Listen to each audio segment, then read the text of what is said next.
Olá para você, seja bem-vindo ao Podcare, o seu podcast 100% voltado para a área da saúde. Eu sou Silvânia Fala Sil, seu host desse episódio. E antes de mais nada, vamos lá, já se inscreve no nosso canal e comenta.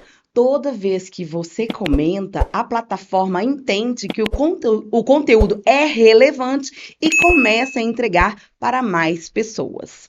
Antes de começar, é muito importante que a gente fale aí da nossa parceira e patrocinadora que facilita, né? Que é ela que é responsável para a gente conseguir colocar esse episódio no ar. A Sermed Ocupacional. Sermed possui especialistas prontos para ajudar você a cuidar bem de seus colaboradores. A única clínica de medicina ocupacional de Uberlândia, onde o funcionário não precisa sair da clínica em nenhum momento. Ele consegue realizar todos os exames aqui na Sermed. Para mais informações, entre em contato no 34 3236 4500 ou 34 99681 6446. Sermed Machado de Assis 854. E agora, vamos falar, né, da nossa convidada especial de hoje, Raquel Pinheiro. A Raquel é psicóloga formada pela UFO, mestre em processos cognitivos também pela UFO, especialista em avaliação psicológica, especialista em psicologia jurídica, em ênfase à perícia psicológica, especialista em psicologia do trânsito e está especializando em terapia cognitiva comportamental. Que currículo! Seja muito bem-vinda, Raquel.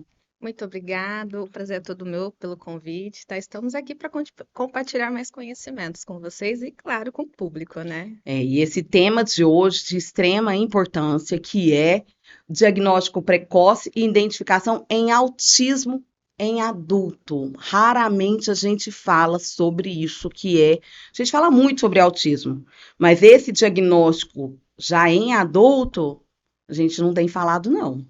Isso, de fato, assim. É porque a gente começa mesmo pela terminologia, né? Como surge o termo diagnóstico transtorno do espectro autista, né? A gente volta um pouquinho lá do passado, lá da década de 40, né? Se a gente for pensar, as crianças daquela época não eram diagnosticadas com autismo, né? Eram diagnosticadas como esquizofrenia tipo infantil. Então, as crianças recebiam um diagnóstico de psicose infantil. Olha só. Aí depois, na Segunda Guerra Mundial, que veio o Dr. Asperger, né, aquela questão da Segunda Guerra, violação dos direitos humanos, ele começa a investigar crianças autistas com superdotação. Aí ele enquadra todos eles no espectro, na verdade, na síndrome de Asperger, né? E depois que a reformulação do DSM-5, a gente entende que, de fato, é um espectro, que cada autista tem a sua variedade, a sua peculiaridade, e aí se torna transtorno do espectro autista. Por isso que agora esses adultos estão recebendo o diagnóstico do espectro autista, porque na infância não se entendia muito o que era autismo, né? Então Só sabia que tinha alguma coisa que não estava encaixando. Isso. Entravam tudo como psicose, como esquizofrênico, né? Agora a gente entende, né? Porque a gente viu a ciência evoluindo, né? A gente pensa em 2001, né? Que começou o genoma humano, né? Catalogar o DNA. Aí alguém teve uma ideia, e se a gente catalogar também o DNA do autista, né? E surge em 2017. Aí entende-se que, de fato, é um transtorno do neurodesenvolvimento. O cérebro do autista é diferente, ele processa e interpreta informação diferente de uma pessoa que não é autista. É importante a gente falar sobre isso, porque as pessoas hoje elas falam assim, nossa, mas que tanto de diagnóstico de autismo, parece que virou moda. Mas não é, porque realmente agora que começou realmente a buscar, a ter mais informação, então as pessoas começaram a procurar, olha, tem alguma coisa diferente em mim, então eu quero saber. E aí muitos descobrem que são autistas que viveram ali com essa sem se compreender, sem se entender, sem se encaixar a vida inteira e com o diagnóstico aí já como adulto. Eles sabiam que eram diferentes, mas não sabia por que que eram Porque diferentes, né? Você, as pessoas falam que eu sou meio estranho, meio esquisito, mas eu não sei por quê. E a gente entende, de fato, você tem um transtorno neurológico e a gente compreende que agora que é genético, né? Os estudos apontam que, de fato, existe uma média de 109 genes que caracteriza o transtorno do espectro autista. Eu sempre brinco com os uau! meus pacientes, de 109, pelo menos um você tem, né? Eu falo, pelo menos um você herdou. E a gente fala que é genético porque não é hereditário, não passa de pai para filho, filho para bisneto, semelhante à miopia, né? Posso até me enganar, mas acho que a miopia é hereditário. Vai até o final da última pessoa da família, assim. Mas de fato é genético. Alguém da família vai herdar. Pode ser que veio do avô, do bisavô, algum neto, bisneto vai herdar esse gene. E pode ser que de fato esse gene seja dominante no sentido de manifestar os traços do espectro autista, ou às vezes não, mas ele pode também propagar para outras pessoas no sentido de ser genético, se a gente for pensar na questão da mitose, miose ali na questão da fecundação lá. Aí é mais pro lado da biologia ali, não vamos entrar nisso. Raquel, quando é criança, que o diagnóstico é feito ali precoce, a gente sabe que vem ali todas as terapias. E quando é adulto, como é que funciona? Isso. Quando é adulto, a gente olha a questão mais clínica, né? Porque se a gente for pensar como que é uma mutação genética, né? A gente fala que é uma mudança da proteína que faz as sinapses de uma célula até outra célula da questão neural. Então, se a gente for pensar quando é uma criança, ele não recebe o diagnóstico e nenhum tratamento, a gente fala da neuroplasticidade. O cérebro ele vai se adaptar de um jeito ou de outro. Então, inclusive, tem alguns autistas adultos que têm elementos e estruturas cerebrais que são maiores até menores, por conta que o cérebro foi criando mais sinapse para ele conseguir se adaptar. Então, quando vem um adulto, ele vem mais adaptado, mas às vezes é uma adaptação disfuncional. Ele vai aprendendo ao longo das Do interações modo dele, sociais. de acordo com o que ele consegue, ou seja, Isso, capengando, né? Porque a isso. gente mesmo fazer, sem entender o diagnóstico e ter que se adaptar. Isso. E a maioria deles vem com outras comorbidades, né? A gente fala do transtorno de ansiedade, porque Hum, como que é uma é. adaptação disfuncional, eles ficam mais ansiosos e também acaba sendo mais depressivos, né? A gente fala de outras comorbidades. Quando eles vêm para a clínica, né, vêm no consultório, eles não vêm com diagnóstico de TEA, eles vêm com, ó, tem um transtorno misto aqui, Tem eu tenho alguma uma coisa que não tá ansiedade legal. aqui. E quando a gente vai investigar, não é uma ansiedade patológica do Entendi. transtorno, mesmo de acordo com o Manual Estatístico de Doenças Mentais. A gente fala, não, essa ansiedade é provocada por uma outra questão e é neurológica. E a gente começa a fazer o diagnóstico, calma aí. E quando esse adulto autista reconhece que o cérebro dele processa informação, interpreta de uma forma diferente, ele aprende as estratégias, opa, calma aí, então consigo lidar com essa ansiedade diferente de uma pessoa que tem um transtorno de ansiedade generalizada. Então a gente começa a partir daí. Mas quando a gente vê assim, ah, quais são os critérios então para um adulto autista? A gente tem dois critérios que são principais, que é a dificuldade da comunicação. Quando a gente fala de dificuldade de comunicação, tem muitos autistas que são bastante falantes, né? Então, os que já mais eu converso demais, tá certo, é demais, né? Não tem até aquele senso de parar, calma aí, deixa a outra conversar comigo, porque é uma conversa, né? Não Não monólogo, falam, né? ouve. Então, a gente fala dessa questão da dificuldade de comunicação no sentido de iniciar uma comunicação, manter a comunicação e encerrar. Muitos autistas têm essa dificuldade de, tá, o que que eu vou falar agora? Será que eu falo ou não falo? Também aquela dificuldade de entender sarcástico, ironia, e não sabe se a pessoa está brincando, está falando sério, porque interpreta a informação de forma diferente. E o outro aspecto também é a questão do comportamento. Além de ser repetitivo, a gente fala da questão de ser bastante restrito. Inclusive, ainda tem adultos autistas que têm o palatar infantil, mas não é questão de frescura, é porque o cérebro ele processa informação diferente. Diferente. Então, para eles, talvez sejam mais grotesco aquele gosto, aquele cheiro. É Então, mais intenso. Tudo no autista é mais intenso. isso, de fato. Então, a gente vê esses dois aspectos, a dificuldade da comunicação e também os comportamentos, além de ser repetitivos, restritos. Então, a gente começa a partir daí. Se um adulto vê, ah, realmente, eu tenho essa dificuldade de comunicação e tem alguns comportamentos que, além de ser repetitivos, são restritos, já abre uma janelinha aí, ó. Pode ser que, de fato, você tenha um dos 109 genes do transtorno do espectro autista, mas também a gente pode investigar outras questões, né? Porque quando vem a pandemia, todo mundo fica em casa, né? Supõe-se que todo mundo ficou em casa, né? Supõe-se, pelo menos era a ordem, hein? E quando começa a vir essa flexibilidade, muitos adultos, assim como os adolescentes, perderam um pouquinho aquela facilidade da habilidade social. E até eu brinco assim, ó, se não treina, não pratica, Muito fica em obrigada por desuso. explicar por que que tá tão complicado de viver em sociedade. As pessoas Fica em perderam desuso, isso, não de perderam? fato. Perderam muito. E a gente precisa sempre investigar isso. É uma questão adaptativa, lembra? O cérebro, ele se adapta. Então, se eu fico muito tempo em casa, o cérebro ele vai se adaptar. E quando eu volto para o trabalho presencial, lógico que eu vou ter dificuldade de uma socialização ali. Eu fico uns 2, 3 anos em casa, isolado. Supõe-se que as pessoas ficarem isoladas, né, gente? Supõe-se. Então, a gente também precisa ver se essa questão é uma questão de adaptação situacional ou, de fato, o seu cérebro está processando informação de forma distinta que se enquadra no espectro do Do autismo.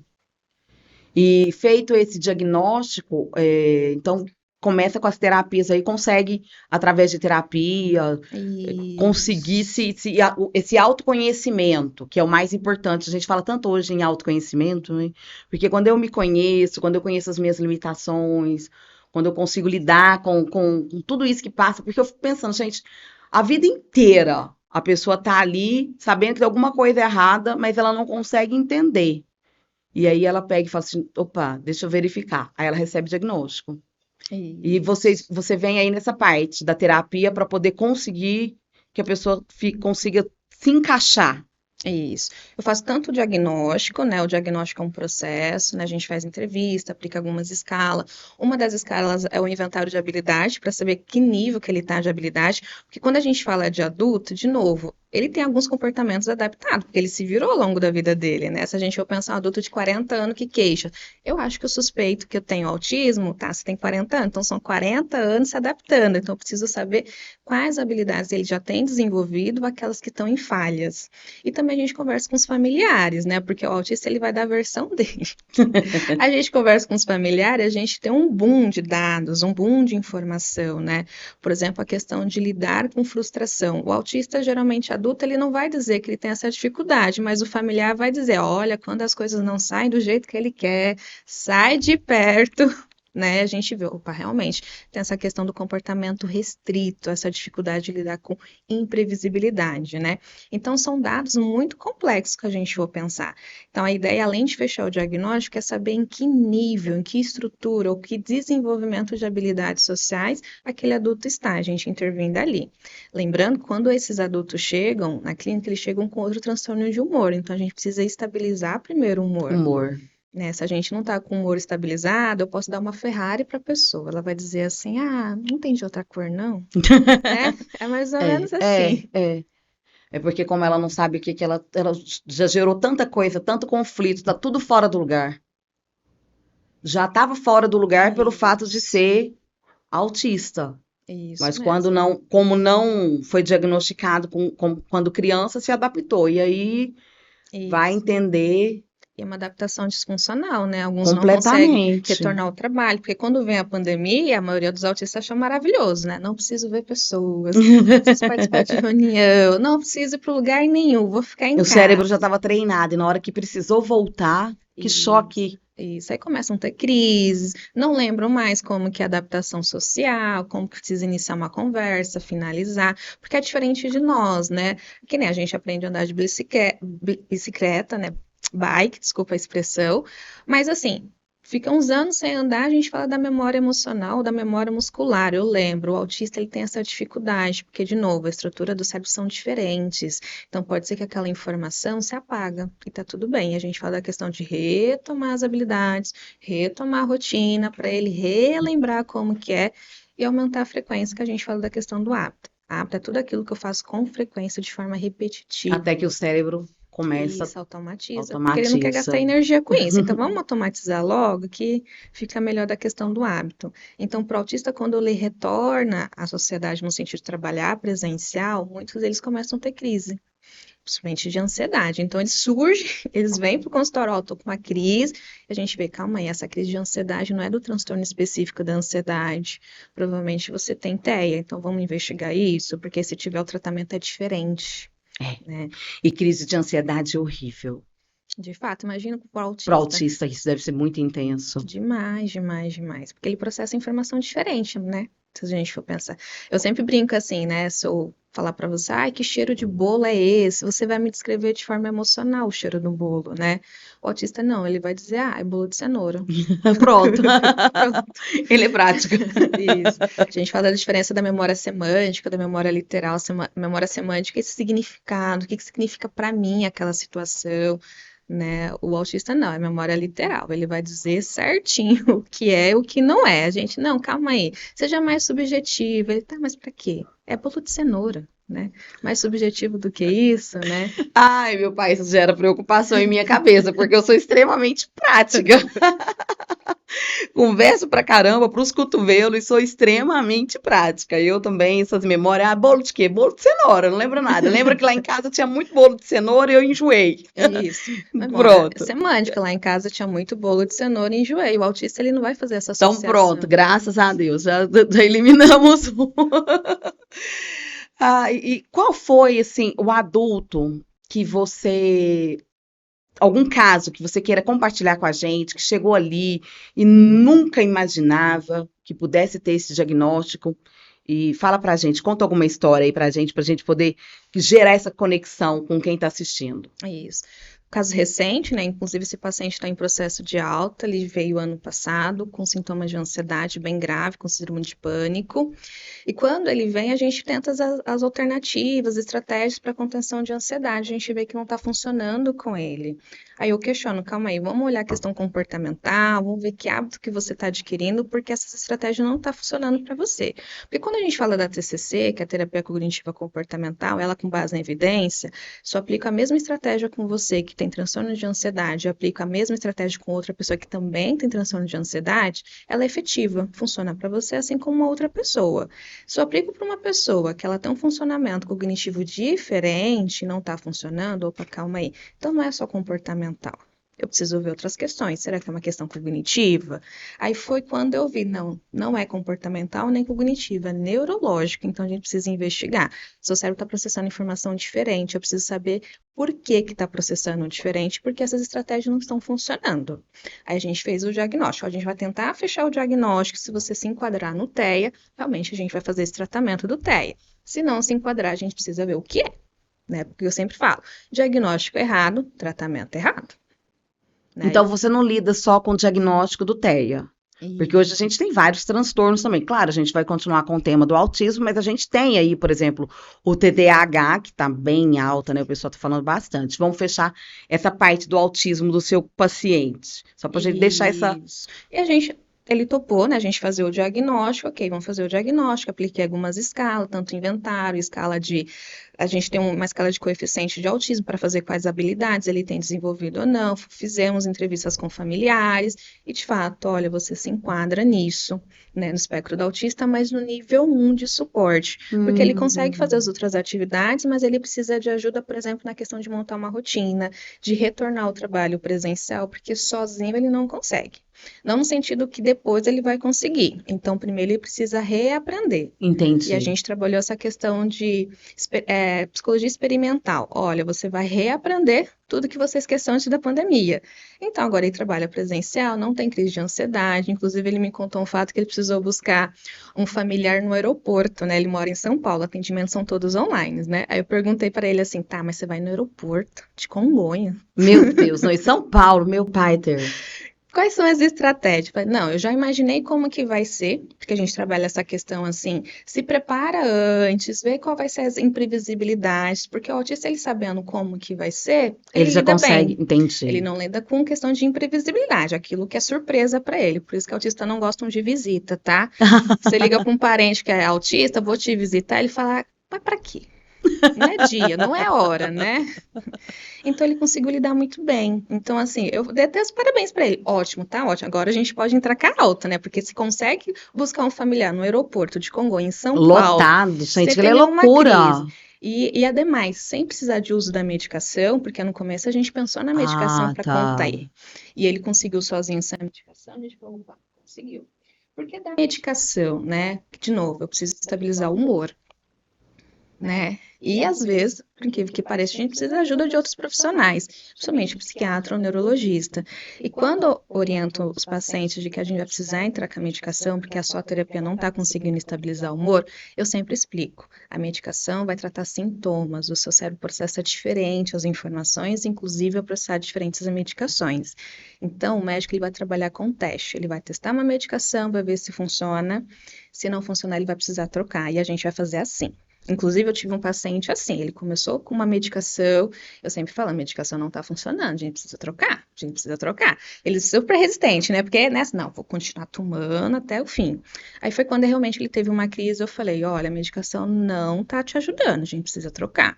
Vou precisar fazer a quebra de sigilo, vou conversar com um familiar seu, esse familiar vai te acompanhar até o consultório do psiquiatra e ele vai dizer todos os relatos que eu vou precisar falar, porque você não vai dizer, você precisa entregar um relatório com todos os sintomas que você está me apresentando e eu preciso que você troque a medicação, senão eu não consigo te ajudar. Conversei com o familiar topou, mandei o relatório, o psiquiatra leu o relatório, trocamos a medicação em 15 dias, o humor estabilizou. Estabilizou. Nossa, foi uma graça. Até brincar, agora o meu trabalho começa, agora a gente começa. Então, quando a gente fala da medicação, eu sempre oriento os pacientes. É para te ajudar a estabilizar o humor. Estabilizou o humor, aplica a estratégia da TCC, até da neurociência, eu vejo que você consegue fazer sozinho. Com o médico, ou psiquiatra, ou neurologista, a gente começa a fazer o desmame, que eu preciso saber se você consegue lidar sem a medicação. Sempre brinco, medicação é só um recurso, não é para a vida toda. É, Aí, isso é muito importante. isso. Então, se a gente for pensar, a maioria deles começam a vir, ó, com ansiedade, com depressão, transtorno misto. E quando a gente vai aplicando estratégia, a gente vê, ah, não está funcionando. Você que é profissional da área da saúde pode ver, uma questão neurológica, não é comportamental, não é cognitiva. Então, a gente precisa pensar que estrutura do cérebro ele tem mais adaptado ou não para lidar com essas situações. E quando a gente entende que, de fato, aquele adulto é um autista, literalmente abre várias janelas, né? Aí faz até sentido para eles. Eles falam assim: nossa, eu era assim, não sabia, agora faz sentido. Fica mais leve. De fato. Eu acredito muito nisso. Eu tenho uma amiga que fez o diagnóstico recentemente. A gente ficou um tempo sem se ver e a gente se encontrou no Parque Sabiá para uma atividade que a gente estava fazendo com amigas e ela estava com o colarzinho, né, de identificação. E eu olhei e, lógico que eu não pensei que fosse autismo, porque o colar ele não é só para autismo. E ela pegou e me falou, ela falou assim, eu fui diagnosticada com autismo. Mas ela me falou aquilo com um sorrisão, porque para ela fez todo sentido. Isso. Ficou menos pesado, porque ela tinha crises e crises de ansiedade, crises de depressão. E foi justamente nesse período da pandemia em que ela ficou reclusa, na hora que ela precisou voltar, isso para ela foi. Nossa, foi muito desafiador. De fato. Foi muito desafiador. E a gente acompanhando esses desafios, e ela falando: olha, eu vou sair dos grupos, eu não tô bem, depois eu volto. Aí a gente liga: o que que tá acontecendo? Não sei, eu não tô bem, não tô bem. E sem compreender. E quando eu encontrei com ela, que ela tinha sido diagnosticada, eu percebi que, por incrível que pareça, ela se sentiu mais leve. Pronto, eu me encontrei, me descobri. Isso, de fato. Porque quando a gente fala do diagnóstico, não é no sentido de rotular, e você é isso, funciona assim. Não, Mas no sentido da pessoa se autoconhecer. Porque se eu claro. me conheço, eu sei quem eu sou, então ensino o outro a forma que eu gosto de ser lidada, a forma que eu gosto de ser tratada. Mas como que eu vou ensinar alguém a lidar comigo se eu não sei Se eu não quem eu sei quem eu sei? sou.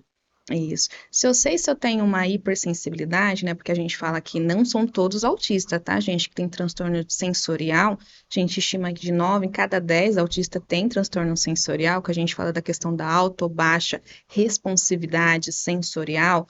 Por exemplo, som. Tem alguns autistas que lidam muito bem com som de cachorro, a gente tá ouvindo aqui. Aham. Mas tem outros que acham insuportável e tá tudo bem. Porque, de novo, o cérebro processa a informação e interpreta a informação de forma diferente. Então, quando a gente fala dessa questão de, tá, eu me conheço, eu sei que barulho de cachorro não somente me incomoda, mas me gera um transtorno, eu não vou visitar alguém que tem cachorro, eu deixo claro, fulano, eu gosto muito de você, mas os seus cachorros não dá. Então, venha me visitar, é melhor, né? Então, eu vou ensinando o outro os meus limites, do que eu tentar visitar alguém, por exemplo, que tem cachorro, que são um som que, de fato, que irrita, no sentido de gerar um transtorno. Nossa, a pessoa até acaba com a amizade, não quero mais ser amiga da fulana porque aqueles cachorros não dá. Mas quando a pessoa se conhece, sabe quais são os limites dela, fica até tranquilo. É porque o primeiro passo é ela se conhecer, ela se respeitar, respeitar os limites dela. E ela precisa sim impor limites. Isso, de fato. Todos nós precisamos impor limites, mas o autista muito mais, porque para ele é muito mais intenso. De fato. Traz um prejuízo muito maior para ele como pessoa. E a sociedade precisa entender isso quando a gente fala que nós precisamos ter essa responsabilidade como sociedade de empatia com o próximo. E às vezes o próximo, ele tem algum transtorno e ele precisa ser respeitado. Todos precisam de respeito, todos, para todos. Mas em alguns casos são mais, é algo mais intenso, é mais significativo para essa pessoa. É isso. E de fato a gente fala do preconceito também, né? Porque Muito as pessoas forte. agora é autista, agora é autista. Tudo né? virou autismo, virou Isso. moda. E quando eu converso com os familiares, quando a gente fecha o diagnóstico, eu sempre falo, ele sempre foi autista. E não é que agora ele já Ele era. sempre foi. A questão é que ninguém nunca descobriu, não tinha pesquisa, é recente, a gente tem poucos dados, mas ele sempre foi. Né? E quando eles falam assim, mas parece frescura, por exemplo, seletividade alimentar, eu falei, não, não é frescura. Aí eu sempre brinco na questão de fazer analogia para ver se as pessoas entendem melhor. Todo mundo fala, tem autista de nível 1 que é leve, 2 moderado, 3 que é severo. Eu sempre brinco, gente, autista é autista. Os níveis a gente só faz isso para teorizar e para ajudar mais o paciente, porque de fato todos eles têm o mesmo nível de sofrimento. A diferença é a forma que eles processam as informações e as estratégias que eles aprenderam ao longo da vida. Aí eu sempre falo para os familiares, né? Vamos dar um exemplo aqui. O autista de nível 1 é semelhante quando você está resfriado. Sabe quando você está resfriado? Você consegue fazer as coisas, mas num ânimo assim, mas você consegue, né? Consegue trabalhar, fazer atividade física, mas se você pudesse, você ficava em casa, né? Quando a gente está resfriado, não é assim? Com certeza. É mais ou menos o autista de nível 1. O autista já de nível 2 é quando a gente está gripado. Às vezes a gente não consegue fazer tudo da rotina, mas a gente faz uma coisinha ali, se a gente puder, quer ficar mais em casa, evita barulho, a gente fica mais irritado, é mais ou menos autista de nível suporte 2. O 3 é quando a gente está na pneumonia, né? Aí a gente precisa de remédio, mais profissionais, a gente consegue sobreviver e lidar bem. Então, quando as pessoas falam, é nível 1, é leve, eu falei, não tem leve, não tem moderado, não tem severo, tem a forma que eu consigo lidar. Tem gente que está resfriado, não consegue trabalhar, principalmente homem, né? Resfriou, Nossa, coitado, acabou, não faz acabou, nada. O dia acabou. A mulher não, resfriado, gripado, não importa, ela consegue. É mais ou menos isso. Vai ter autistas que vão conseguir ser mais funcionais do que outros. Até porque nós somos seres únicos, cada um lida com o seu diagnóstico de forma diferente. Isso. É porque aquela questão da neuroplasticidade, o cérebro ele se adaptou de uma forma, a pessoa teve mais estratégia, teve mais estímulo do ambiente, então ele consegue lidar melhor com os estímulos estressores, né, do que outros autistas. E quando eu falo de estímulos estressores, não é só o autista, nós também. Tem pessoas que conseguem lidar com situações adversas, tem outras pessoas que deitam no chão, ficam em posição fetal e choram, né? Tem gente que trava no meio do desafio, deu um BO, travou. Isso, é quando eu até brinco assim com um familiar que não é autista, até brinco, mas você também não se comporta assim? Mas é diferente. Eu falei, não, da mesma forma é ele, a diferença, a forma que ele interpreta é diferente do seu, mas o comportamento é semelhante, todos nós somos da mesma raça, que é humanos. Verdade. Não tem diferença. A diferença é como o seu cérebro funciona. Assim como uma pessoa que não é autista, tem pessoas que são mais racionais, que nem você falou, são mais práticas. Tem gente que é mais prolixa.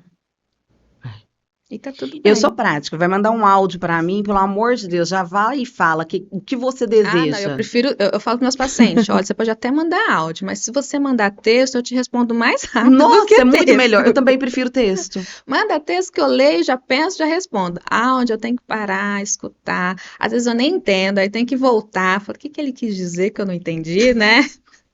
Áudio, tem hora que eu tô ouvindo o áudio, eu tô longe, já esqueci há muito tempo o que eu via lá atrás, eu tô tentando chegar no final, porque eu tô sentindo, pelo amor de Deus, o que você deseja? Fala pra mim, só fala assim, ó, isso, pronto. Eu sou bem... Seja prático, né? Prático comigo. Eu brinco até, que nem meu pai fala, ataia a informação, aí Ataia. ataia. Põe um atalho aí. E o maridão é completamente diferente, inclusive é o nosso produtor aqui. É muito diferente. Eu falo, a gente racha de rir. Ele quer contar um negócio que aconteceu, eu já quero saber. Eu já fico assim, e aí? E aí? Me fala. Calma, eu tô te contando, não, por favor. Mas o final dessa história, o que resolveu? Me conta o final, depois você me conta a história. Aí eu vou. Eu sou extremamente ansiosa. Gente, como é assim. Mas é o que eu falo, o autoconhecimento. Eu sei Isso. quem eu sou. Eu sei os meus limites, do mesmo jeito que eu também conheço a forma que ele é. Então a gente vai um tentando equilibrar o outro, e isso é gostoso, né, da relação, porque um é de um formato, o outro é do outro, isso gera um equilíbrio.